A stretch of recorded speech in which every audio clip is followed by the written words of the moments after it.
Good afternoon, everyone. Welcome to Tech Tuesday. Today's Tech Tuesday, we have with us Cassandra from Prodigy. She is an educator success specialist, and I will hand it over to Cassandra. All right, well, thank you for that introduction. Welcome, everyone. We've got a 30-minute training here today, so I'm just going to go ahead and dive in if that's all right. So welcome. We're going to learn how to master Prodigy by the end of this training. And just to thank you for being here today, Prodigy is going to send you some free Prodigy swag. So the way you can get this swag is in a survey that I'll be sending out at the end. I'll take that email and I will send a link to your email to order yourself a t-shirt, a tote bag, or a lanyard. And also, by filling out my survey at the end, you get entered to win our March giveaway, which is $100 to Amazon. It's just a small token to say thank you for being here today. As I was already introduced, I'm just going to say my name's Cassandra, and I am available for questions even after this training. So should you need anything, I am available as your go-to Prodigy expert. I did use Prodigy myself in my own classroom for 9 out of 10 years teaching. So I do know how to use it for tiers 1, 2, and 3. And I do know the answers to your questions because I used it myself. All right, so this is our agenda for today. We're going to focus mostly on assignments and reports, but I will also begin by showing you the student experience in case you are unfamiliar with what Prodigy looks like. So let's go ahead and dive in with what is Prodigy in case you are unfamiliar. So a couple words that I would use to describe Prodigy is that Prodigy is adaptive, aligned, engaging, effective, and fun. Now, these words summarize digital game-based learning. So let's go ahead and take a look at what that learning looks like for your students. So when students log into Prodigy, they have to answer standards-aligned questions in order to progress through the platform. So they can't level up or collect coins without answering those standards-aligned questions. Prodigy also begins with a placement test, so you get this valuable data right from the beginning. Now, students will see this placement test 2 times a year. They'll see it at the beginning of the school year and then also in January, which allows you to compare the results to see if they've grown. If you're just getting started with Prodigy now, then students will see this test in March, or April if you start in a week or so, and then they'll see it again in the fall for back to school. Now, once students finish this placement test, they all will be put on their adaptive learning path, which is that automatic differentiation piece for students. But here at Prodigy, we recognize that your agenda is the most important agenda in the classroom because you're the teacher after all, and you know your students best. So if you create an assignment on Prodigy to align with what you're teaching in class, that assignment takes priority over everything else. So it's going to interrupt the placement test and the adaptive learning path, making it so that students see your assignment first. Now, once students finish that assignment, they will then drop back to the placement test or their adaptive learning path if they've already finished. So I will go ahead and show you a video about that student experience. Let's take a look at the student experience. We'll start with Prodigy Math. On Prodigy Math, students are wizards participating in epic math battles.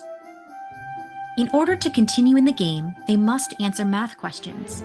You'll see a helpful hint feature as well as a read aloud button.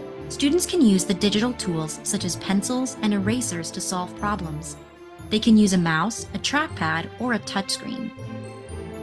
There's also digital manipulatives like counters, coins, base 10 blocks, and fraction strips, which means they can keep using the strategies they've already learned in class. Now let's take a look at Prodigy English.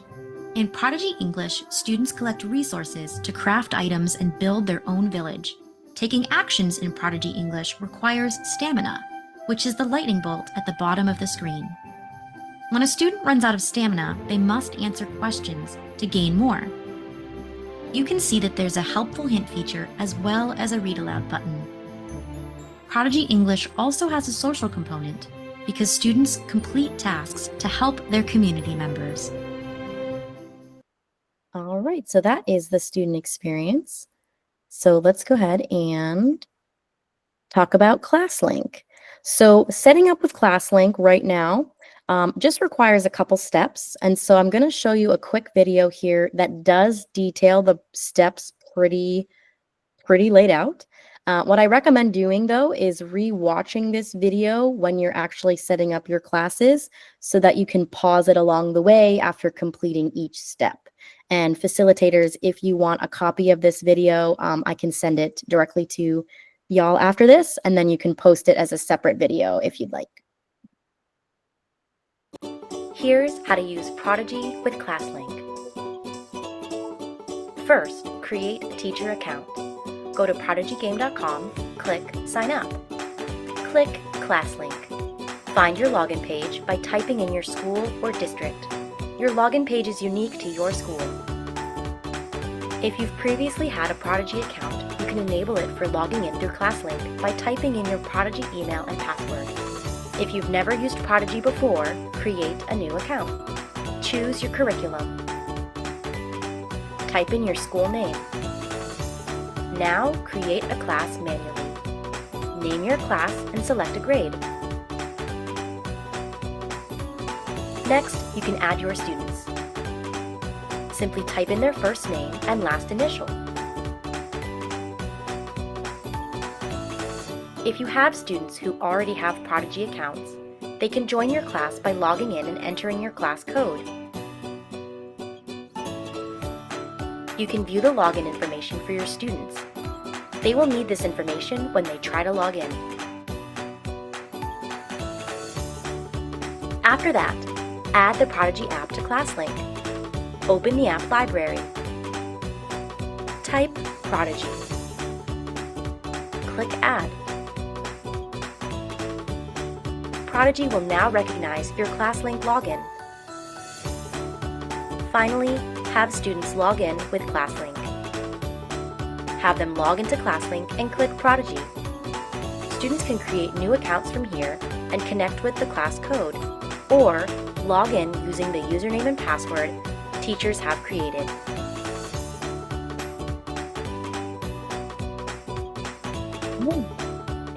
So I do want to highlight here that in this part, I highly recommend that teachers do this step here where they create the students' usernames and passwords just by typing in their first and last initial.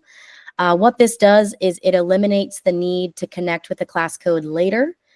If you let your students go to ClassLink themselves and click sign up, then they can register just fine, but they'll have to add the class code to attach to the teacher. So I do recommend that the teacher creates the accounts and then gives the login to the students rather than the other way around. And that video is fast on purpose to kind of smush it all together, but I do recommend kind of stopping and pausing along the way because it is very like, do this, then this, then this. And if you follow it, you'll be good to go. All right, so let's go ahead and dive into the teacher dashboard. All right, and I'll just go ahead and give you a little bit of a tour. So if you teach both math and English, you can talk, oh, let's go, loading. There we go, come on. There we go. Our developers like to do updates now, and I'm like, I always do trainings at this time, guys. So we have the ability to toggle back and forth between math and English if you teach both subjects. If you have more than one class, you can use this drop-down menu here to select which class you'd like to view. Every month, you'll have the ability to reward your students with a reward assignment. And this month's reward is a little emoji buddy.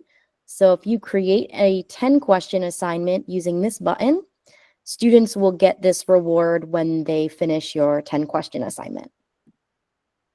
Now, this leaderboard is something I do recommend you use on a weekly basis. And what I liked to do with this is we called it Sticker Friday. And I pulled up the leaderboard every Friday morning after, I did the announcements, I did lunch count, I did attendance. Sometimes I forgot that one and then I got an angry email, but I would put this in after that and just give stickers to my students who placed in those top 3 places. And what that did is it let my students, number one, recognize that I was checking the work that they were doing on Prodigy, but I was also rewarding them for getting those top 3 places every week. So I do recommend that. I see there's a question. If they already have accounts and I create new ones, would they start from 0? So Jasmine, that's a great question. If students already have accounts, they can join your class using your class code. And that is up here at the top here. Now, if they go to ClassLink, I'm going to jump back to the video here real quick. If they go to class,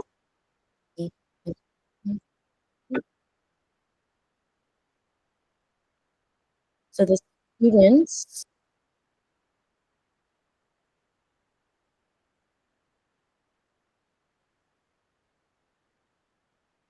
so when the students click the Prodigy app on ClassLink for the very first time, you want to make sure it's the orange P. This is our official ClassLink application.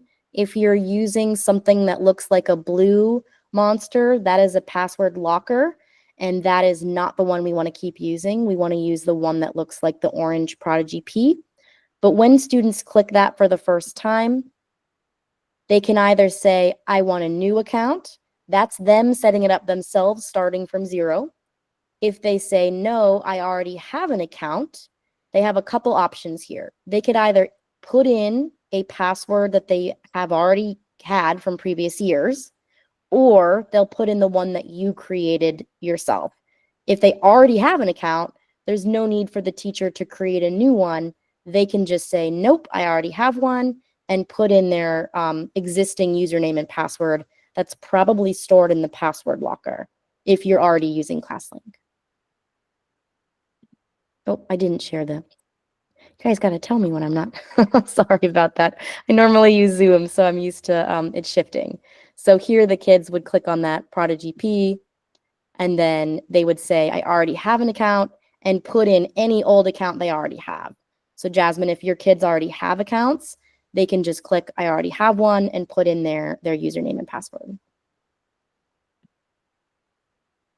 All right, so let's go ahead and talk about assignments. So in assignments, when you go to click Create Assignment, in ClassLink already, it would be me joining them, lol. You're welcome, Jasmine. So when you go to click Create Assignments, for math, we have 2 assignments. We have the standard assignment, and we also have our new feature, which is Quick Quiz. Now, your standard assignment is your self-paced individual assignment that students can complete at any time.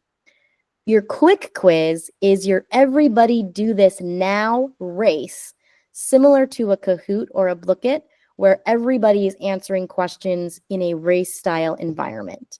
So think about this as individual self-paced, everybody do this now. That's kind of the difference between the two. When you go to create a standard assignment, you have access to every grade level here, which makes for easy differentiation.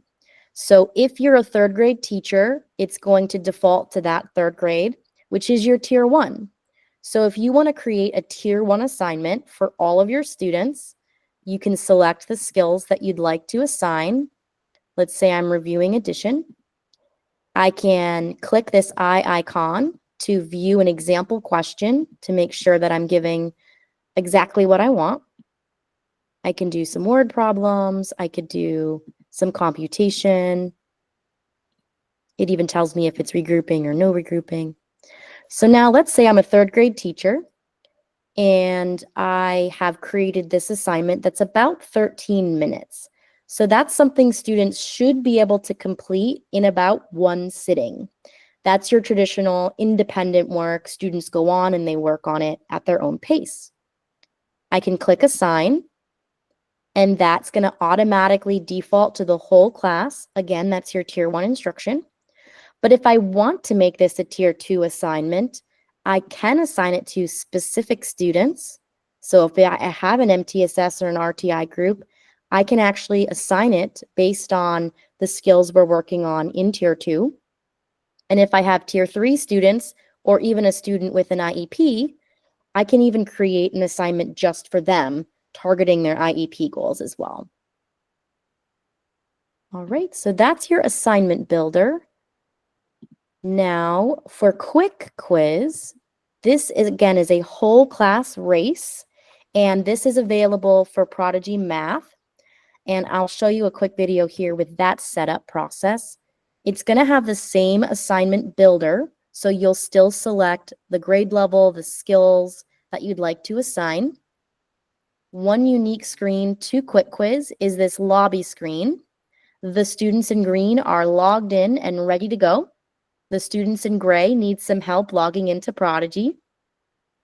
But when I click Start Game, the students in green will automatically be pulled into this quick quiz. This is what they'll see on their screens. Then they will begin the battle, which is that race. And then the teacher's view, they will see the data coming in real time. So again, we've got the student view and the teacher view. Once students finish the race, they'll get their prizes for winning the race, and the teacher will get that data that they needed for their assignments. Are there any questions there about quick quiz or the standard assignment?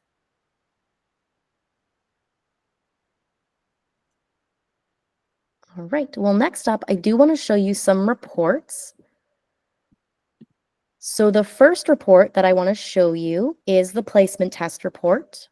And this report lets you see how your students are doing right from the beginning of the school year. So this is what it would look like when your class is in progress.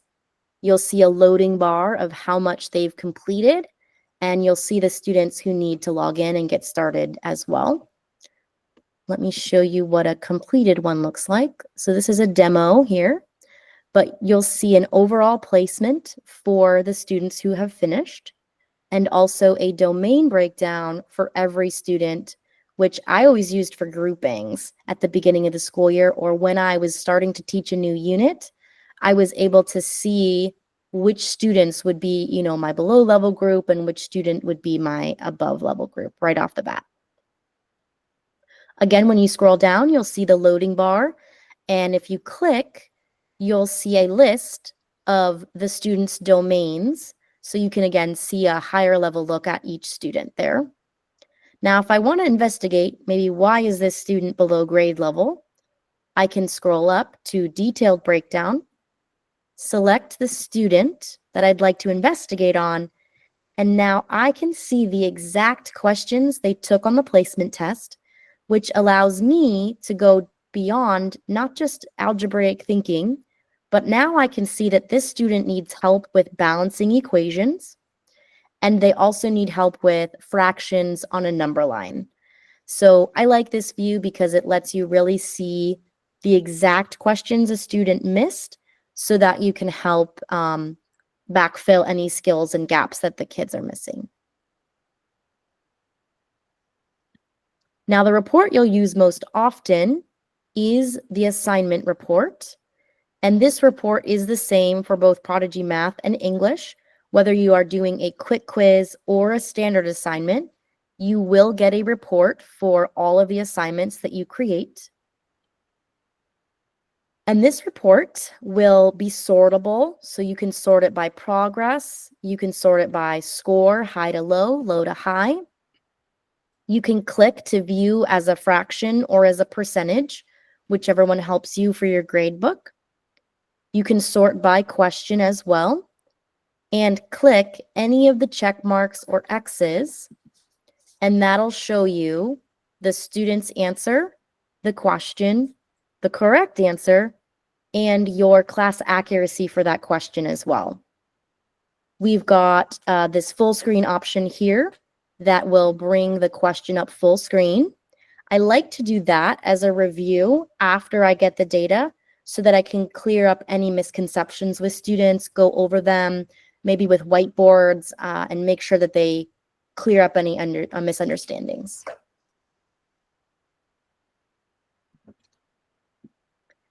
All right, and then I do want to show you two more things. This one here is you're able to view the entire assignment, and it'll show you the data in a variety of different formats. And also, I don't know if we can see that. oh, it's a pop-up screen. Let me see. Sharing this tab.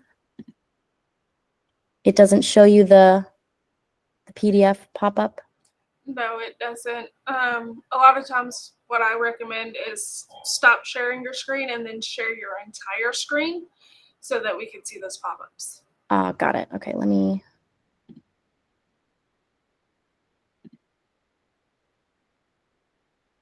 Entire screen. There we go. So this shows, here we go. This is the pop-up here. That's so weird that it does that. But it shows you in a PDF. It gives you the data broken down, and it also shows you question by question, the student responses per question as well. You don't need to print this. It's just a different way to view the data. Some teachers ask, what can I bring to data meetings? I recommend just page 1 because it really does give you the overview of student mastery there. All right, and the last thing I want to show you with this report is the Insights button, because what this does here is it takes all of the data in the assignment and it analyzes it for you to be able to tell you which students are trending below a 70. So those students are in danger of failing that skill. And it'll also show you the questions that your whole class got below a 50%. So these are the ones I would recommend kind of going back, pulling up full screen, and going over with your class. It also shows you any skills that your class got below a 50% as well. So if you stacked skills on top, it'll tell you which ones specifically need to be retaught. All right, and the last report that I'd like to show you is the student activity report. And this report I liked to use for parent-teacher conferences because you can showcase data by 7 days, 30 days, 90, or a custom range. I mostly did the 90 days because that did align with our quarter system. And it allowed me to showcase success to parents and celebrate really great scores. But it also allowed me to expand to be able to highlight any areas that might be hiding within that success. So yes, we have a great mastery overall, but we do have some hidden skills there to backfill. And since students do encounter multiple grade levels in the placement test and also on their adaptive path, this report will showcase any content that they've been exposed to on their Prodigy journey.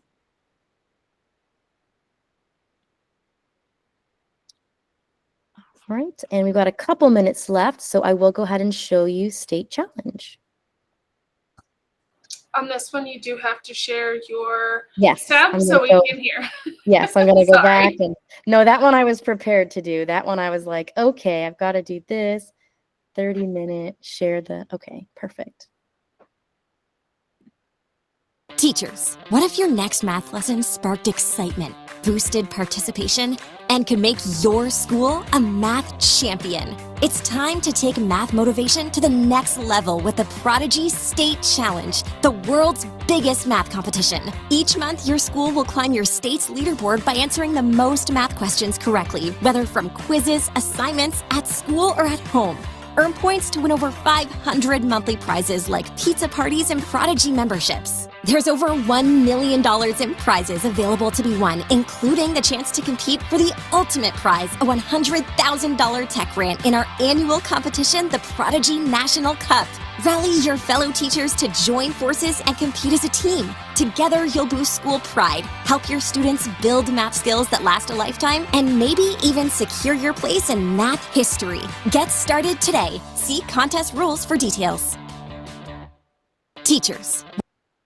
So that is Prodigy State Challenge. If you check out your Challenges tab here, this will show you where your school is ranking for the Prodigy State Challenge.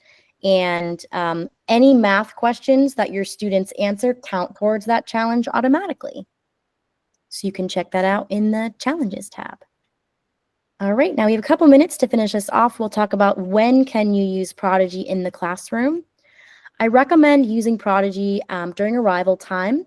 One added benefit here is that it'll get your students in the door much quicker because they know that the faster they get to class, the more Prodigy time they will have. Think about this for your morning work. It can replace your photocopying that you have to do, and you can use it for a bell ringer or a warm-up activity as well. The most common use of Prodigy is that ELA and math block, where students can participate in quick checks, independent work, or center rotations. As I talked about with the assignment builder, you can assign specific content to students based on their tier 2 and tier 3 skills. So if you do have an intervention block, it is more than welcome for you to use Prodigy during that intervention block to help students with their intervention goals as well. And after school is a bonus time. If you have clubs or homework time, you can definitely keep using Prodigy after school as well. All right, so I'll pause there for questions before I'm going to pull up my survey so that you can be entered to win that gift card. But while I'm pulling that up, are there any questions at all?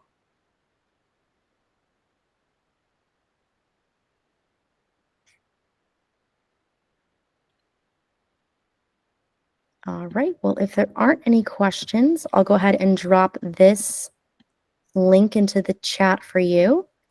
Or if you'd like to fill this out as well, the QR code on the screen will take you to the survey as well. Now, if you are watching this training asynchronously through the Tech Tuesday channel, you are also eligible for this giveaway. So if you're watching this not live, please still fill out the survey because you will get entered into the giveaway for whatever month you watch this in. So if it's June, you're entered for June. If it's May, you're entered for May. We want to make sure you get credit for watching this video and being trained as well. All right, any other questions from anyone live?